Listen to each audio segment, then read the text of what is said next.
Good morning, my dear student. This is Manisha, your bio teacher. Today we are going to discuss the topic transport across the cell membrane. आज हम ये समझेंगे कि cell के अंदर से कुछ चीज़ें बाहर कैसे जाती हैं और बाहर से कुछ चीज़ें अंदर कैसे आती हैं। सबसे पहले तो बेटा हम ये समझेंगे कि ऐसा होता क्यों है कि सेल में से कुछ चीज़ें निकल के बाहर जाती हैं और कुछ बाहर से अंदर आती हैं। तो आप अच्छे से जानते हो कि सेल क्या है। सेल हमारी फंडामेंटल यूनिट है, मतलब हमारी बॉडी में जो भी वर्क हो रहा है वो वर्क सब कौन कर रही है, सेल कर रही है। ठीक है, अगर हमारी बॉडी के अंदर डाइजेशन की प्रोसेस हो रही है तो उस डाइजेशन की प्रोसेस को कौन कर रही है, सेल। अगर रेस्पिरेशन हो रहा है तो सेल कर रही है। ठीक है, एक्सक्रेशन की जो प्रोसेस हो रही है उसमें भी सेल का इंपॉर्टेंट रोल है। कुछ चीज़ें ऐसी होती हैं जो सेल के अंदर एज अ एक्सक्रेटरी प्रोडक्ट बन जाती हैं, वेस्ट। बहुत सारी मेटाबॉलिक रिएक्शंस हैं जो सेल के अंदर होती हैं। बहुत सारे प्रोडक्ट ऐसे बनते हैं सेल में जिनकी नीड सेल को नहीं होती है, तो उन्हें सेल के अंदर से बाहर निकालना बहुत ज़रूरी है, क्योंकि अगर वो इकट्ठे होते चले जाएंगे तो बॉडी में टॉक्सिन्स इकट्ठे होते चले जाएंगे। तो टॉक्सिन्स को बाहर निकालने के लिए सेल में से चीज़ें बाहर निकलती हैं। कई बार ऐसा होता है बेटा, जैसे मान लो ये सेल ए है और ये सेल बी है, this is cell A and this is cell B. B cell कुछ ऐसा बना रही है जिसकी रिक्वायरमेंट ए को है, तब भी सेल्स के अक्रॉस ट्रांसपोर्ट होगा। बी में से कोई चीज़ बाहर निकलेगी और ए उसको लेगी। ठीक है, तो हमारे अंदर क्या होता है, सेल्स आपस में एक दूसरे से कम्युनिकेट करती हैं। मान लो कुछ सेल्स ऐसी हैं जो कुछ पर्टिकुलर थिंग बना रही हैं, लेकिन उस चीज़ की ज़रूरत बाकी सेल्स को है, तो वो वहाँ पे ट्रांसपोर्ट कैसे होंगी, सेल में से जब बाहर निकलेंगी। ठीक है बेटा, अब आप रेस्पिरेशन कर रहे हो, रेस्पिरेशन की प्रोसेस में क्या होता है, O2 लेते हैं हम, सेल के अंदर O2 पहुँचानी है तो बाहर से O2 अंदर जाएगी। तो ये मेरा सिंपल सी बात ये है समझाने की आपको कि सेल में ट्रांसपोर्ट क्यों होता है। कुछ चीज़ों को सेल के अंदर से बाहर निकालने के लिए और कुछ चीज़ों को बाहर से अंदर लेने के लिए जो ट्रांसपोर्ट कहलाता है उसे हम सेल ट्रांसपोर्ट या फिर हम उसे साइटोसिस कहते हैं। ध्यान से सुनना बेटा मेरी बात को, क्या चीज़ कहते हैं, साइटोसिस। क्या बोलते हैं, cytosis. The movement across the cell membrane is known as cytosis. ठीक है, तो साइटोसिस की प्रोसेस के कई सारे तरीके हैं। मेनली इसमें एंडोसाइटोसिस और एक्सोसाइटोसिस है जो हम यूज़ करेंगे, पढ़ेंगे। साथ ही कुछ प्रोसेस भी हैं जिनको मैं पढ़ाऊँगी, जिनके थ्रू जो है ट्रांसपोर्ट होता है। जैसे उसमें आपका डिफ्यूज़न आ गया, ऑस्मोसिस आ गया। इस वीडियो में मैं दो चीज़ें कवर कर रही हूँ, एक तो डिफ्यूज़न और दूसरा साइटोसिस। तो चलिए बेटा सबसे पहले हम डिफ्यूज़न के बारे में बात कर लेते हैं। डिफ्यूज़न क्या होता है, डिफ्यूज़न क्या होता है, किसी भी मॉलिक्यूल का मूवमेंट, किसी भी मॉलिक्यूल का मूवमेंट, चाहे वो मॉलिक्यूल गैस का है, चाहे वो मॉलिक्यूल किसी लिक्विड का है, या फिर वो मॉलिक्यूल किसी सॉलिड का है। ठीक है, कोई भी सॉलिड, गैस और लिक्विड के मॉलिक्यूल्स जहाँ अपनी कंसंट्रेशन में बहुत ज़्यादा हैं वहाँ से उस तरफ चले जाना जहाँ वो अपनी कंसंट्रेशन में बहुत कम है। मतलब किसी भी मॉलिक्यूल का मूवमेंट अपनी हाई कंसंट्रेशन से लो कंसंट्रेशन की तरफ क्या कहलाता है, डिफ्यूज़न कहलाता है। ठीक है, एक बेटा पिक्चर है, इमेज है, जिसके थ्रू मैं आपको इसको समझाती हूँ। ये देखिए, यहाँ पे हमें क्या दिखाई दे रहा है, यहाँ पे हमने एक ग्लास लिया है, कोई एक बीकर लिया है, और उस बीकर के अंदर हमने भरा हुआ है वाटर। क्या चीज़ भरी हुई है, वाटर भरा हुआ है हमने। साथ में जो ये पार्टिकल्स आप देख रहे हो, मान लो कि ये पार्टिकल्स किस चीज़ के हैं, इंक के हैं। ठीक है, हमने एक बीकर लिया, ग्लास वेसल लिया, और उसके अंदर हमने पानी भरा हुआ है, और पानी के अंदर हमने क्या चीज़ भरी हुई है, इंक के पार्टिकल्स। 2-3 बूंदें डाल दी हमने इंक की। हम उसको बिना छेड़े एज इट इज़ कुछ टाइम के लिए रखेंगे, और उसके बाद हम क्या चीज़ देखेंगे कि थोड़े ही टाइम बाद वो पूरा जो वाटर है वो ब्लूइश हो जाएगा। मतलब जो इंक के पार्टिकल्स आपने छोटी सी साइड में डाले थे वो पूरे में डिफ्यूज़ हो चुके हैं, फैल चुके हैं। यहाँ पे देखो बेटा, आप कंसंट्रेशन क्या है, यहाँ पर हाई है, और इस रीजन में क्या है, कंसंट्रेशन लो है इंक की। तो किसी भी मॉलिक्यूल का अपनी हाई कंसंट्रेशन से लो कंसंट्रेशन की तरफ माइग्रेट हो जाना, चले जाना, क्या कहलाता है, डिफ्यूज़न कहलाता है। आप और भी एग्जांपल्स ले सकते हो डिफ्यूज़न के। जैसे आप मान लो आपने अपने रूम में कहीं पे किसी कॉर्नर में कोई परफ्यूम आपने स्प्रे किया। ठीक है, उस परफ्यूम को आप थोड़ी देर बाद पूरे रूम में महसूस कर लेते हो। It is just because of diffusion. हमारी लाइफ में बहुत सारी चीज़ें ऐसी हैं जो हम डिफ्यूज़न में डेली में देखते हैं। ठीक है, आपने देखा होगा कि अगर घर में बनाना रखे हुए हैं, या घर में मान लो आप स्कूल से आए और आपको घर में घुसते ही सूजी के हलवे की खुशबू आ रही है। कैसे आ रही है, वो आपकी मदर ने बनाया किचन में, और उसकी जो स्मेल है वो पूरे रूम में डिफ्यूज़ हो चुकी है। बहुत सारे एग्जांपल्स ऐसे हैं डिफ्यूज़न के जो हम देखते हैं। ठीक है, तो बेटा डिफ्यूज़न क्लियर हो गया आप लोगों को क्या चीज़ है diffusion. Diffusion is a spontaneous movement, अपने आप होता रहता है, इसमें एनर्जी की रिक्वायरमेंट भी नहीं है। डिफ्यूज़न पैसिव ट्रांसपोर्ट है। कैसा ट्रांसपोर्ट है डिफ्यूज़न, पहली वीडियोज़ में मैंने आपको बता रखा है कि पैसिव ट्रांसपोर्ट क्या होता है। एक ऐसा ट्रांसपोर्ट जिसमें एनर्जी की रिक्वायरमेंट नहीं होती, जो अपने आप हो जाता है, उसे हम पैसिव ट्रांसपोर्ट कहते हैं। तो क्या है diffusion, the spontaneous movement of molecules from a region of higher concentration to lower concentration is known as diffusion. अब डिफ्यूज़न किस में सबसे ज़्यादा होता है, गैसेस में, लिक्विड्स में या सॉलिड्स में। बेटा जो चीज़ जितनी जल्दी फैलती है उसमें उतना ही ज़्यादा डिफ्यूज़न होता है। गैसेस के पार्टिकल्स जो हैं उनके बीच में बहुत वीक फोर्स होने की वजह से उनके जो पार्टिकल्स हैं वो काफ़ी दूर दूर होते हैं और इसीलिए उनमें डिफ्यूज़न जो है वो काफ़ी फास्ट होता है। आप जानते हो कि जो लिक्विड के पार्टिकल्स हैं, मॉलिक्यूल्स हैं, उनके अंदर जो है फोर्स वीक तो है लेकिन गैसेस जितना वीक नहीं है और उनके अंदर इंटर पार्टिकल स्पेस भी इतना ज़्यादा नहीं है जितना गैसेस में था। मान लो ये अगर लिक्विड्स हैं तो गैसेस के पार्टिकल्स इतने दूर होते हैं। ठीक है, तो डिफ्यूज़न गैसेस में सबसे ज़्यादा होता है। क्यों? क्योंकि उनके पार्टिकल्स के बीच में वीक फोर्स की बॉन्डिंग होती है। ठीक है, तो ये आपको अच्छे से याद रखना है कि गैसेस में रेट ऑफ डिफ्यूज़न सबसे ज़्यादा है, then liquids and then solids. Solids में सबसे ज़्यादा कम है। ठीक है, डिफ्यूज़न स्मॉल सब्सटेंसेस में भी हो सकता है, जैसे आयंस हैं, कार्बन डाइऑक्साइड है, ऑक्सीजन है, वाटर, किसी भी चीज़ का डिफ्यूज़न जो है सेल के अक्रॉस पॉसिबल है।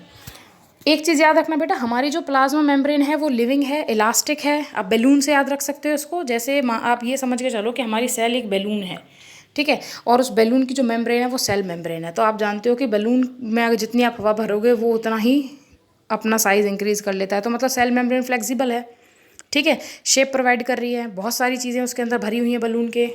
ठीक है, तो वो बहुत सारी चीज़ों को होल्ड किए हुए भी है। अच्छा जी, ये आपको आगे समझ में एग्जांपल्स किन किन चीज़ों में डिफ्यूज़न पॉसिबल है। ओके, अब देखो, मान लो सेल के अंदर कोई एक्टिविटी हो रही है, क्या हो रहा है, रेस्पिरेशन हो रहा है। रेस्पिरेशन में क्या होगा, हमारी सेल के अंदर जो फूड है उस फूड के साथ क्या चीज़ ऐड हो जाती है, ऑक्सीजन। और रिएक्शन में क्या बनता है बेटा, बदले में एनर्जी बनती है और CO2 बनता है। अब CO2 तो टॉक्सिक है, उसे बॉडी से बाहर निकालना पड़ेगा।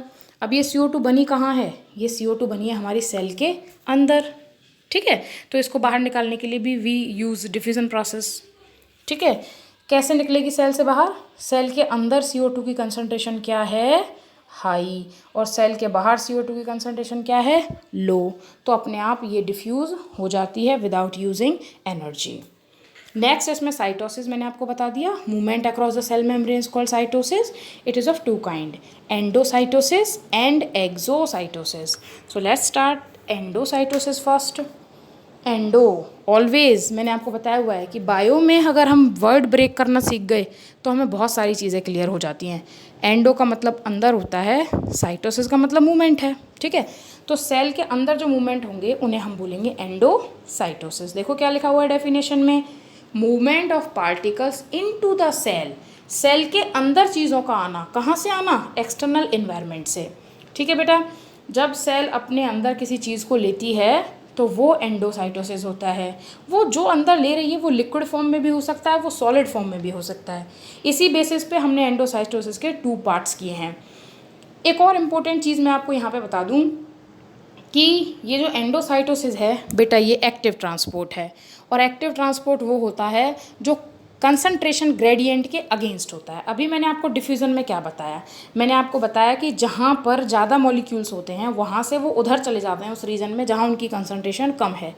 जैसे मैं कहूँ यहाँ पे आपको कि यहाँ पे सेल के अंदर 8 सोडियम आयन हैं और बाहर यहाँ पे 2 सोडियम आयन हैं। ठीक है, तो क्या होना चाहिए अकॉर्डिंग टू डिफ्यूज़न, ये बाहर जाना चाहिए।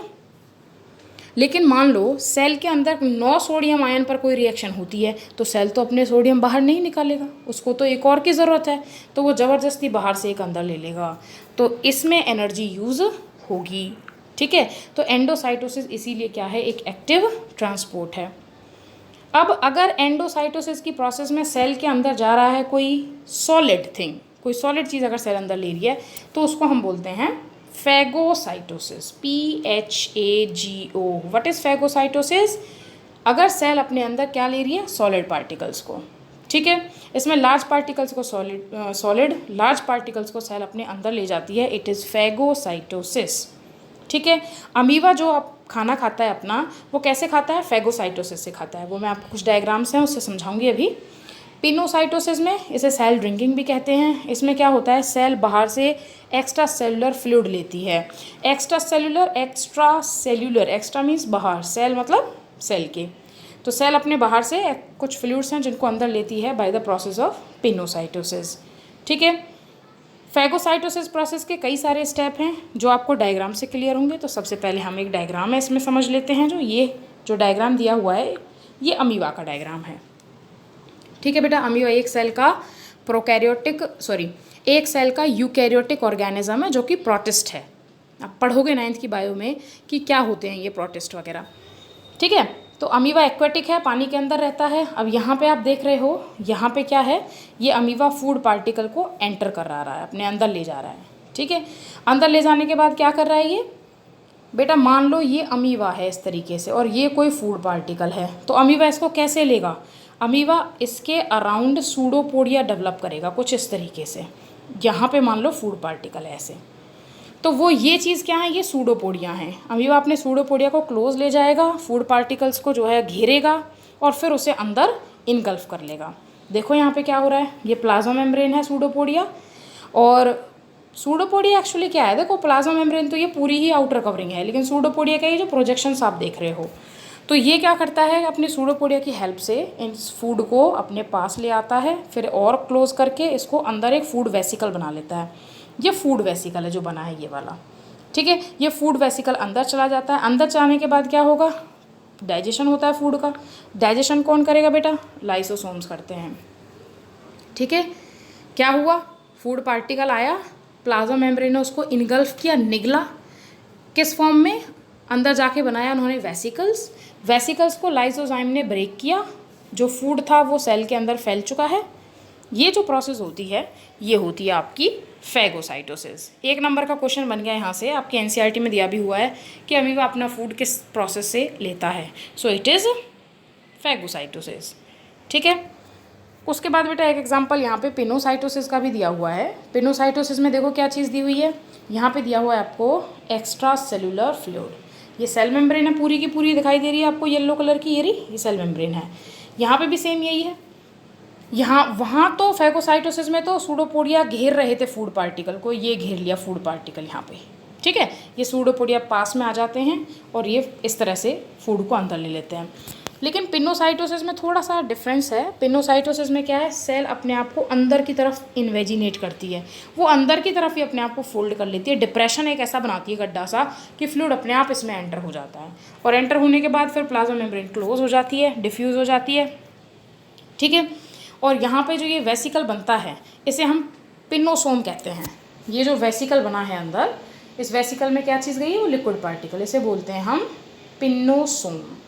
सेल इसे यूज़ कर लेती है। सो बहुत सिंपल सा आपका जो है ये टॉपिक है। फैगोसाइटोसिस की प्रोसेस में जो वेसिकल्स बनते हैं उसे हम बोलते हैं phagosomes. So this is all about the topic cytosis and diffusion. कल मैं आपको कराऊंगी ऑस्मोसिस। ठीक है। सो आज के लिए बेटा इतना ही काफ़ी है।